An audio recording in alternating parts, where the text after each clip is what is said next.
2017 ጨርሻለሁ 2018 በመንፈሳዊ ዓለም ላይ ከፓወር ማን የተሻገረ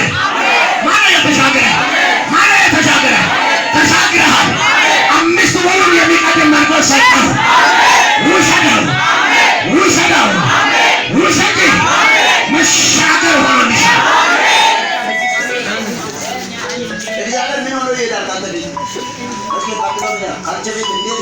አንተም የምታውቃቸው ስለርሱም በዔናቅ ልጆች ፊት መቆም ማን ይችላል ሲባል የሰማኸው ታላቁና ረጅሙ ሕዝብ የዔናቅ ልጆች ናቸው።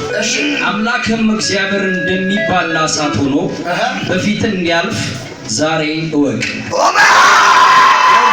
እሱ ያጠፋቸዋል። ምርጥ የእግዚአብሔር ሰው ስማኝ፣ አንድ ነገር ልንገር። ከዚህ በኋላ ለአንተ ከፊት የሚሄድ ገንዘብ ያለ ባለ ሀብታም አለ። እግዚአብሔር ራሱን እንደሚበላ እሳት ሆኖ